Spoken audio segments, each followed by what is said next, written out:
What about Padma awards sir? ఈ Padma awards గురించి మాకేమైనా చెప్తారా మీరు? అందరికీ నమస్కారం. నా పేరు professor Mudigonda Sivaprasad, retired professor of Osmania university. కొద్ది వారాల క్రితం న్యూఢిల్లీలో కేంద్ర ప్రభుత్వం పద్మ అవార్డ్స్ను ప్రకటించింది. అవును. ఈ అవార్డ్స్ దేశవ్యాప్తంగా ప్రముఖులైన వారు, సమాజ సేవకులు, కళాకారులు వీళ్ళందరికీ కూడా వచ్చాయి. అవును. ఈ పద్మ అవార్డ్స్ వచ్చినప్పుడు there is a big controversy. Yes. ఆ controversy especially in Telangana also. The present Telangana chief minister and some other ministers and dignitaries, they vehemently protested against these awards. Yes. ఎందుకు అంటే వీళ్ళు ఇక్కడ నుంచి ఒక ప్యానెల్ పంపించారు ఢిల్లీకి. ఓకే. ఆ పంపించిన ప్యానెల్ని రిజెక్ట్ చేశారు సెంట్రల్ గవర్నమెంట్. ఎందుకు రిజెక్ట్ చేశారు? మీకు చిన్న టెక్నిక్ చెప్తాను. రైట్. ఈ పద్మ అవార్డ్స్కి నేనైనా అప్లై చేసుకోవచ్చు. ఓకే. విన్నారా? Yes. కల్పన ఠాగూర్ గారు కూడా అప్లై చేసుకోవచ్చు. Okay. Anybody can apply okay. Through internet. Yes. తర్వాత వాళ్ళు ఇన్వెస్టిగేట్ చేస్తారు. Okay. Investigation will be there. తర్వాత ఫిల్టరింగ్ జరుగుతుంది. స్క్రూటనింగ్ చెప్పి కొన్ని గైడ్ లైన్స్ ఉంటాయి, కొన్ని మార్గదర్శక సూత్రాలు ఉంటాయి. ఓకే. ఇవన్నీ అయిన తర్వాత ఆ పేర్లను వాళ్ళు టిక్కు పెట్టి ప్రైమ్ మినిస్టర్కి పంపిస్తే వాళ్ళు ప్రెసిడెంట్ ఆఫ్ ఇండియాకి పంపిస్తారు. ఓకే. ఈ బేసిక్ లెవెల్లో వీళ్ళు పంపించినటువంటి పేర్లను వాళ్ళు యాక్సెప్ట్ చేయకపోవచ్చు. Okay. They need not accept all those names. Yes. ఈ state governments okay. Who sent these names. అయితే వీళ్ళు ఇప్పుడు ఏమంటున్నారంటే మేము దక్షిణాది నుంచి పంపించిన నేమ్స్ని మీరు ఉత్తరాదిలో యాక్సెప్ట్ చేయటం లేదు అన్నారు. కానీ ఇది వాస్తవం ఏమిటంటే తెలంగాణకు ఒక 4 అవార్డ్స్ వచ్చినాయి, రాకపోలే. మాడుగుల నాగపటి శర్మ రిసీవ్డ్ పద్మశ్రీ. అవును. And Mandakrishna Madiga received Padmashri.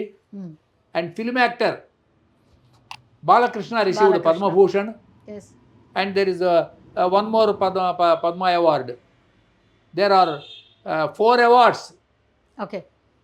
Nageswara Reddy, I think he's a doctor. Okay. I'm sure. Yes. And he received Padmavibhushan. కాబట్టి ఒక 4 అవార్డ్స్ వచ్చినాయి. ఇవి కాదు, మేము పంపించిన లిస్టు ఆ లిస్టులో గద్దర్ అని ఉన్నాడు. గద్దర్ ఏమిటి? అతను ఈ పాటలు పాడుతుంటాడు. ఆ గద్దర్ పేరు పంపించింది మన state Telangana government. And that name was rejected by central government. దాంతో వీళ్ళు గొడవ పెడుతున్నారు, కాంట్రవర్సీ చేశారు. అవును. దాంతో బీజేపీ దాని మీద బీజేపీ లీడర్ ఉన్నాడు ఇక్కడ, ఆయన సెంట్రల్ మినిస్టర్ కూడా. ఓకే. ఆయన పేరు ఏమిటంటే బండి సంజయ్ కుమార్. అతను ఏమన్నాడంటే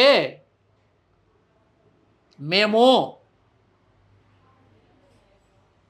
ఉత్తమమైనటువంటి గుణగణములు కలిగినటువంటి వాళ్ళకే దేశభక్తులకి అవార్డ్స్ ఇస్తాం, కానీ మేము పంపించిన ప్రతి వాళ్లకు అవార్డ్స్ ఇవ్వమన్నారు. దాంతో ఇక్కడ ఏమైందంటే మా దక్షిణాది వాళ్ళకి అన్యాయాలు జరుగుతున్నవి అన్నటువంటి ఒక ప్రశ్న వచ్చింది. Now I'm questioning our honourable leaders who gave Bharat Ratna to PV Narasimha Rao. Okay. Is from Telangana. Yes. PV నరసింహారావుకు భారతరత్న ఇచ్చింది ఎవరు? కాంగ్రెస్ గవర్నమెంట్ కాదు. కాంగ్రెస్ హ్యూమిలియేటెడ్ పివి నరసింహారావు, చాలా అవమానించారు. బీజేపీ గవర్నమెంట్ అతనికి భారతరత్న ఇచ్చింది, గుర్తుపెట్టుకోండి. చూచారా? కాబట్టి సావర్కర్ను అవమానించింది. I'm questioning directly why you have not awarded Bharat Ratna to Veer Savarkar, the tallest and the highest దేశభక్త స్వాతంత్ర సమరయోధుడు విడి సావర్కర్. అతనికి భారతరత్న ఎందుకు ఇవ్వలేదు? నేతాజీ సుభాష్ చంద్రబోస్కి ఎందుకు ఇవ్వలేదండి? అంత సుభాష్ చంద్రబోస్ కంటే గొప్పవాళ్ళ? కాంగ్రెస్ వాళ్ళు ఇవ్వలేదు. పోనీ ఇప్పుడు బీజేపీ వాళ్ళు ఇచ్చారంటే అది కూడా లేదు. ఎన్టీ రామారావుకి ఇవ్వాలి అని అడుగుతూ ఉన్నారు ఆంధ్రప్రదేశ్లో. Yes, I2 TOO 2 I2 accept it. Okay. అయితే కొందరు అంటున్నారు ఆ ఎన్టీ రామారావుకి ఎందుకు ఇవ్వాలండి అన్నారు. మరి ఎంజీఆర్కి ఎందుకు ఇవ్వాలండి? తమిళనాడులో ఎంజీఆర్కి ఎందుకు ఇవ్వాలి? ఎంజీఆర్కి ఇచ్చినప్పుడు మీరు మరి ఆంధ్రప్రదేశ్లో ఎన్టీఆర్ కూడా ఇవ్వాలే కదా. అమ్మ కల్పనా ఠాగూర్ గారు ఒక విషయం చెప్తాను వినండి. మహానటి అంజలీదేవి గ్రేటెస్ట్ యాక్ట్రెస్, ఓకే, మహానటి సావిత్రి గ్రేటెస్ట్ యాక్ట్రెస్, ఓకే, మహానటుడు SV Ranga Rao great great actor, మహానటుడు సిఎస్ఆర్ మా తరంలో గ్రేట్ యాక్టర్ ఆ జనరేషన్లో, మహానటి వాణిశ్రీ గ్రేట్ యాక్ట్రెస్, మహానటి Vijay Nirmala great great actress, Jamuna కూడా ఉందనుకుంటా, మహానటి జమున, మహానటుడు కైకాల సత్యనారాయణ, వీళ్ళందరి అప్లికేషన్లు చెత్తబుట్టలో వారేశారు. Why? I want a reply. Why? Congress government ఉన్నప్పుడు జరిగిందా జరగలేదా? Why Congress government rejected all these applications? మీరు అవార్డులు ఇచ్చిన వాళ్ళు ఇప్పుడు నేను చెప్పిన ఈ పేర్ల కంటే జమున కన్నా, అంజలి కన్నా, ఎస్వి రంగారావు కన్నా, సావిత్రి కన్నా గొప్పవాళ్ళ చెప్పండి. I want a reply. What are the scales? What are the guidelines? It's a very very very hot topic. ఇది ఒక బీజేపీ అన్న ప్రశ్న కాదు. కాంగ్రెస్ గవర్నమెంట్ నుంచి కమ్యూనిస్టులు ఇన్ఫిల్ట్రేట్ అయిపోయారు. తాను కావాల్సిన వాళ్ళకి టిక్కు పెట్టుకోవడం మొదలుపెట్టారు. ఓకే, అది ఎప్పుడు నుంచి జరుగుతోంది? నెహ్రూ గారి కాలం నుంచి. Nehru was awarded Bharat Ratna, Indira Gandhi awarded Bharat Ratna. అరే అంటే ఇందిరాగాంధీ తాను ప్రైమ్ మినిస్టర్గా ఉన్నప్పుడు తనే భారతరత్న ఇప్పించుకుంది. తెలుసునా అండి మీకు? B Sarojadevi a film actress. ఈవిడికి ఎస్ఎం కృష్ణారి ఆయన పద్మవిభూషణ్ ఇప్పించాడు ఫ్రమ్ కర్ణాటక. తెలుసునా అండి? మరి ఇతనికి మరి పాటలు పాడే ఘంటసాల వెంకటేశ్వరరావు, ఆయనకి పద్మభూషణ్ వచ్చిందండి? నాకు తెలిసినంత వరకు రాలేదు.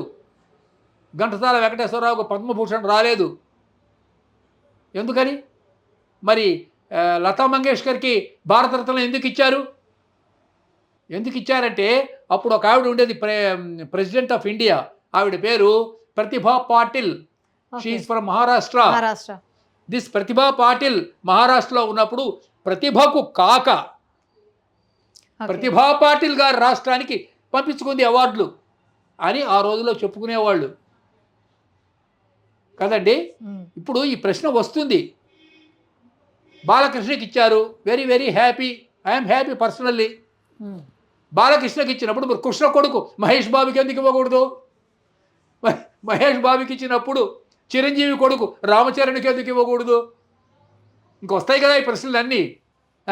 రామచరణ్కి ఇచ్చినప్పుడు మరి రామానాయుడు కొడుకు వెంకటేష్కి ఎందుకు ఇవ్వకూడదు? ఇట్లా అన్ని క్వశ్చన్స్ వస్తాయి ప్రజల దగ్గర నుంచి. అవును. Now we have to open a Pandora's box. ఇది పెద్ద ఇంటర్నేషనల్ చర్చగా మారిపోతుంది. కాబట్టి ఈ పద్మ అవార్డ్స్ విషయంలో ట్రాన్స్పరెన్సీ అంటే పారదర్శకత లేదు. There is no transparency. It is definitely a big topic. We want a discussion on this topic. Thank you. ధన్యవాదాలు.